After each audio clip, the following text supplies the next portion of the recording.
Coming from Mutare in Zimbabwe, I took a minibus from the border to the town of Chimoio in Mozambique. This is me relaxing in the Pink Papaya backpacker hostel in Chimoio, and this is the pleasant little dormitory. In any restaurant in Africa, any meal is liable to be accompanied by English Premiership football on the TV. This is Chelsea with Costa.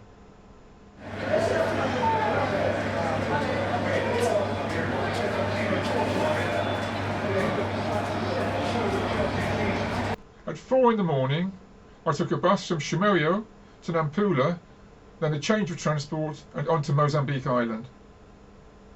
After a few hours, we stopped for a while, for a stretch of legs and some food.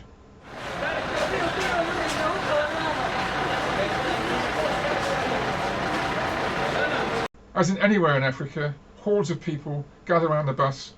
Here they're selling live chickens as well as food.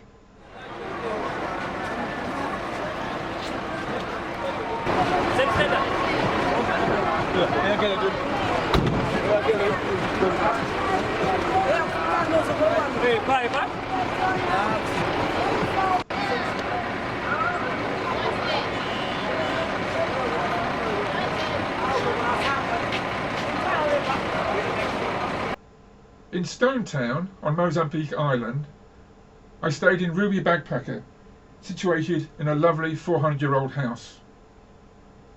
The game of bow is played widely all over Africa, and here it's being played on the street in Stone Town. Dos manos. Dos manos.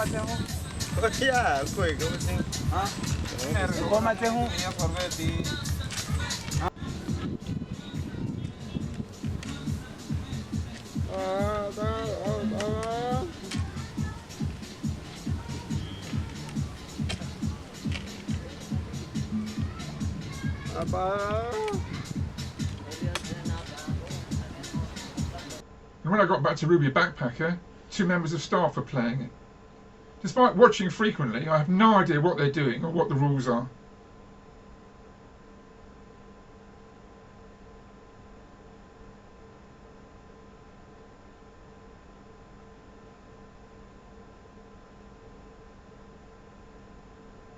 Stone Town's narrow streets are filled with old colonial buildings in various states of repair. It's a UNESCO World Heritage Site, and a lot of buildings were being renovated as money flowed in from abroad.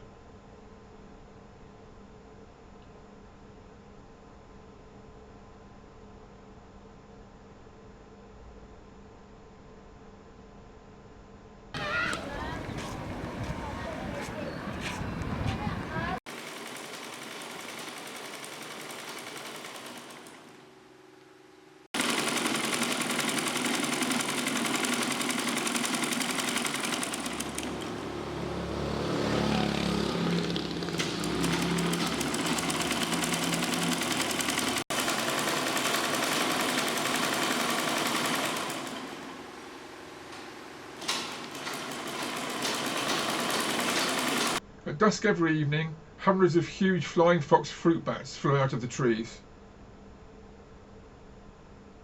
South of Stone Town lies Makuti, where most of the residents live. Despite the obvious poverty, they keep it spotlessly clean.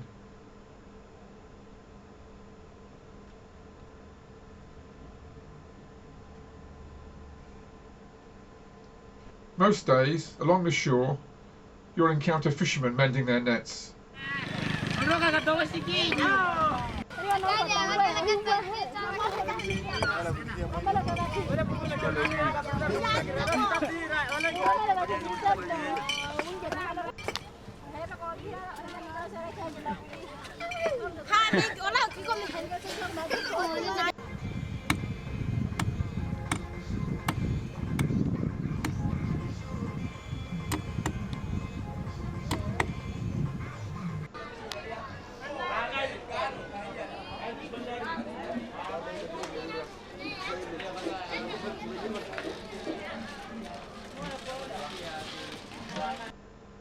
This is the small market.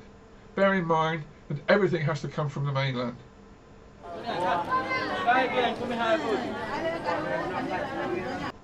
Pounding cassava, the traditional African way.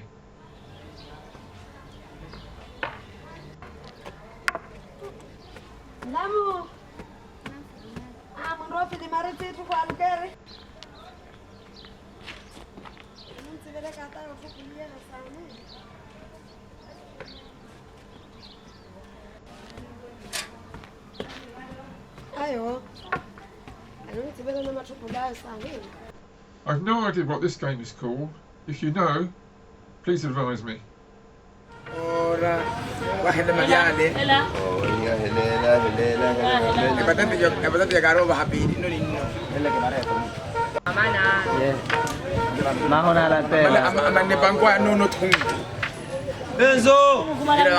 Because it's so hot inside the houses, a lot of activities take place out on the street.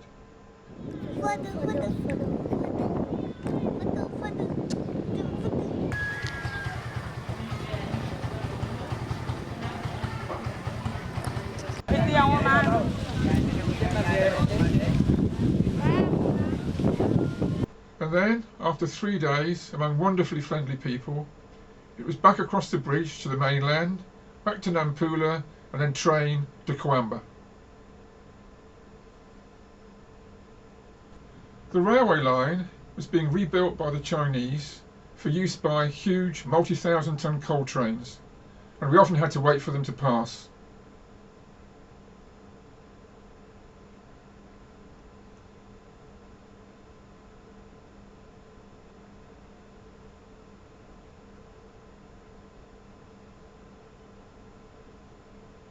Wherever the train stopped, it was immediately pursued by dozens of local people anxious to sell us something, usually food.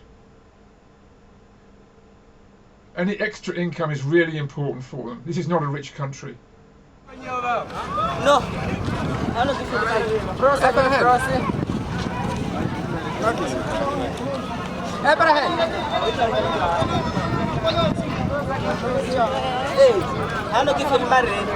Any white people on the train are immediately a cause for celebration by the local kids.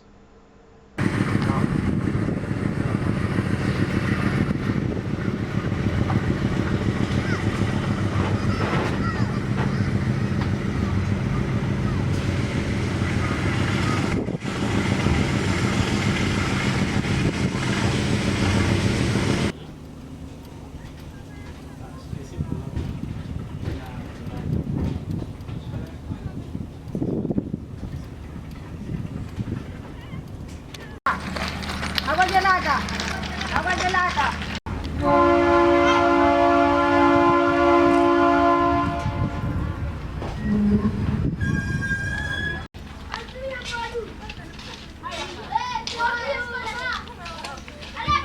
Rushing to meet the train. These spectacular granite outcrops, or Inselbergs, are typical of northern Mozambique.